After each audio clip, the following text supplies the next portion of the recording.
नमस्कार, आप देख रहे हैं न्यूज़ पीआर। मैं हूं आदेश पुरी। देश में दो राज्यों में पश्चिम बंगाल और उड़ीसा में यास तूफान आता है और भारी तबाही मचती है। प्रधानमंत्री नरेंद्र मोदी हवाई सर्वेक्षण के लिए इन दोनों राज्यों का कल दौरा किए और समीक्षा बैठक का भी आयोजन किया गया। भुवनेश्वर में समीक्षा बैठक करने के बाद प्रधानमंत्री बंगाल पहुंचते हैं और सबसे बड़ी बात देखिए, प्रधानमंत्री किसी राज्य में किसी तूफान से जो भी नुकसान हुआ है और उसमें राहत एवं बचाव के लिए समीक्षा बैठक करते हैं, उसमें मुख्यमंत्री और मुख्य सचिव दोनों देर से पहुंचते हैं। लगभग 20 मिनट बाद पहुंचते हैं और सिर्फ प्रधानमंत्री को फाइल सौंप के ममता बनर्जी हैं वो वापस हो जाती है और साथ में मुख्य सचिव भी वापस चले जाते हैं। आप देख सकते हैं कि जो मीटिंग हुआ था उसमें इन दोनों का सीट जो है वो खाली रहा। राज्य के दो प्रमुख, एक मुख्यमंत्री और एक मुख्य सचिव के बिना ये समीक्षा बैठक की गई। इसके बाद बीजेपी काफ़ी हमलावर होती है और एक तरह से अपमान कहती है, इसे प्रधानमंत्री का अपमान किया गया, जो नियम कानून जो प्रोटोकॉल है उसका उल्लंघन माना गया।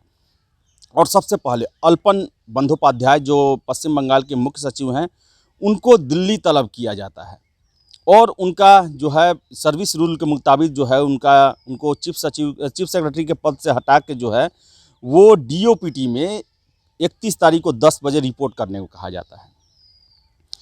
आपको बताएं कि जो दोनों केंद्र और राज्य के बीच में जो ये विवाद हुआ, इसमें बलि जो है वो मुख्य सचिव का ही दिया गया, लेकिन मुख्य सचिव की तरफ से ममता बनर्जी आगे आती हैं और आज जो है उन्होंने अपना जवाब दिया है। आपको बता दें कि जो ममता बनर्जी हैं, उन्होंने कहा कि ममता बनर्जी ने आरोप लगाया कि उन्हें अपमानित करने और मीडिया के जरिए उनके खिलाफ माहौल बनाने के लिए जानबूझकर मीटिंग में खाली पड़ी कुर्सियों की तस्वीर दिखाई गई। पश्चिम बंगाल की मुख्यमंत्री ममता बनर्जी ने कहा कि राज्य के मुख्य सचिव प्रशासन के हेड होते हैं और उनके साथ केंद्र सरकार जिस तरह बर्ताव कर रही है वह बेहद आपत्तिजनक है। आपदा के इस दौर में केंद्र सरकार के फैसले से सरकार का राहत कार्यक्रम प्रभावित होगा। मुख्यमंत्री ने कहा कि उन्हें बार बार बीजेपी और केंद्र सरकार की तरफ से निशाना बनाया जा रहा है। उन्होंने पहले ही बता दिया था कि वह शुक्रवार को दीघा में हैं और मीटिंग में नहीं आ सकती, लेकिन इसके बावजूद वह देरी से मीटिंग में पहुंची। लेकिन लोगों के बीच में यह मैसेज दिया गया कि मैंने जानबूझकर प्रधानमंत्री की मीटिंग का बायकॉट किया। उन्होंने ये भी आरोप लगाया कि केंद्र सरकार ने बिना जानकारी के राज्य के मुख्य सचिव को वापस बुला लिया। इस तरह की कार्रवाई नहीं होनी चाहिए। मुख्य सचिव राज्य सरकार का अधिकारी होता है। आपको बता दें कि प्रधानमंत्री की मीटिंग में देरी से पहुंचने के कारण राज्य के मुख्य सचिव अल्पन बंदोपाध्याय को केंद्र सरकार ने दिल्ली वापस बुला लिया। सबसे बड़ा बात कि ये जो केंद्र और राज्य के बीच में, पश्चिम बंगाल के बीच में जो एक तरह से विवाद है वो काफ़ी समय से चलते आ रहा है। ममता बनर्जी पर आरोप लगता है कि वो केंद्र की योजनाओं को अपने राज्यों में लागू नहीं करती हैं, या फिर से आपको बताएं कि जो ममता बनर्जी हैं उनके खिलाफ जो केंद्र सरकार है वो हमेशा से हमलावर रहती है। पश्चिम बंगाल में चुनाव होने के बाद वहाँ पर हिंसा का दौर शुरू हुआ और राज्यपाल ने कहा कि यहाँ पर लोकतंत्र समाप्त होने की स्थिति में है। ऐसे में जो केंद्र सरकार है उसके पास अधिकार है कि वो अनुच्छेद 356 के तहत राज्य में राष्ट्रपति शासन की घोषणा कर सकती है, या फिर कल ही जो हुआ, कल प्रोटोकॉल होता है कि मुख्यमंत्री को उस मीटिंग में शामिल होना चाहिए था, आवश्यक होता है। ऐसे में मुख्यमंत्री पर भी कार्रवाई हो सकती थी, लेकिन बलि का बकरा बनाया गया मुख्य सचिव को। आखिर सबसे बड़ा प्रश्न उठता है इन सब के बीच में कि क्या केंद्र सरकार पश्चिम बंगाल के सामने घुटने टेक रही है?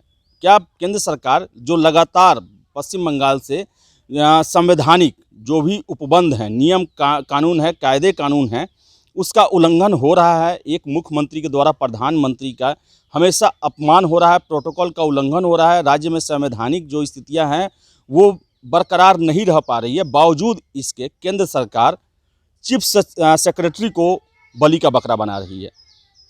चीफ सेक्रेटरी राज्य के प्रशासन के हेड होते हैं और वो राज्य सरकार के अधीन कार्य करते हैं। और सबसे बड़ी बात है कि मुख्यमंत्री के साथ वो हैं और मुख्यमंत्री की अगर आज्ञा न हो उस मीटिंग में जाने की, और मुख्य सचिव अगर नहीं जाते हैं तो केंद्र सरकार कार्रवाई करती है। अगर वो सर्विस रूल और प्रोटोकॉल को पालन करते हुए अगर उसमें जाते तो वहाँ पर ममता बनर्जी उन पर कार्रवाई करती। तो क्या जो केंद्र और राज्य पश्चिम बंगाल राज्य के बीच में जो विवाद बना हुआ है उसमें अब अफसर ही पिसते रहेंगे। अगर राज्य सरकार के द्वारा जो भी संवैधानिक उपबंध हैं, जो प्रोटोकॉल बनाए गए हैं, नियम कायदे बनाए गए हैं, उसका उल्लंघन होता है तो ये हमारे संविधान में अधिकार दिया गया है कि केंद्र सरकार उस राज्य में राष्ट्रपति शासन लागू कर सकती है। और पश्चिम बंगाल जैसे वहाँ गतिविधियाँ हो रही हैं, जैसे वहाँ सरकार के द्वारा कदम उठाए जा रहे हैं, वो एकदम अनुकूल है राष्ट्रपति शासन लगाने के लिए। बावजूद जो है केंद्र सरकार कोई कार्रवाई न करते हुए वहाँ के चीफ सेक्रेटरी को तलब करती है, उनको पद से हटाती है और फिर केंद्र की सेवा में उनको बुला लेती है। तो केंद्र सरकार का जो पश्चिम बंगाल को लेकर रवैया जो है वो लोगों में काफ़ी संशय पैदा कर रहा है कि केंद्र सरकार आखिर इतना कमज़ोर कैसे हो गया। एक समय था कि भारत सरकार का जो राष्ट्रपति 356 जो है उससे राज्य सरकारें थर-थर काँपती थी। मुख्यमंत्री जो हैं उनकी इतनी हिम्मत नहीं होती थी कि वो प्रधानमंत्री या केंद्र के किसी भी कार्यों में हस्तक्षेप कर सकें। लेकिन हम देखते हैं कि CBI जो कि केंद्रीय एजेंसी है वो जांच करने जाती है, वहाँ पर मुख्यमंत्री धरना प्रदर्शन में बैठ जाती हैं। फिर से जब मंत्रियों को गिरफ्तार किया जाता है तो उसको लेकर CM जो हैं अपने जितने भी समर्थक हैं उनके साथ जाकर CBI का ऑफिस घेर लेती हैं। चुनाव के बाद राजनीतिक हत्याएं होती हैं, बदला लिया जाता है। राज्यपाल का ऐसा बयान आता है, खुल के बयान आता है कि राज्य में संवैधानिक जो व्यवस्था है वो पूरी तरह से टूट गई है। बावजूद इसके केंद्र सरकार कान में तेल धरे हुए है, कोई कार्रवाई नहीं कर रही है, कोई भी कानूनी कार्रवाई या संवैधानिक कार्रवाई कुछ नहीं ऐसा हो रहा है। और जब सबसे बड़ा अपमान एक तरह से मैं मानूंगा कि एक राज्य में जहां तूफान आया है, नुकसान का जायजा लेने प्रधानमंत्री जाते हैं, राहत एवं बचाव कार्य के लिए वहां मीटिंग करते हैं, मुख्यमंत्री वहां नहीं पहुंचती है, लेट से पहुंचती है और केवल 20,000 करोड़ का फाइल जो है थमा के चली जाती हैं और साथ में मुख्य सचिव भी चले जाते हैं। तो मुख्य सचिव पर ही कार्रवाई होती है और मुख्य सचिव की ऐसी स्थिति है कि अगर केंद्र की माने तो राज्य में नाराज़गी है, राज्य सरकार उन पर कार्रवाई करेगी, और राज्य की माने तो केंद्र सरकार उन पर कार्रवाई करती है। उनको चीफ सेक्रेटरी के पद से हटाया गया और DFPT में रिपोर्ट करने को कहा गया है।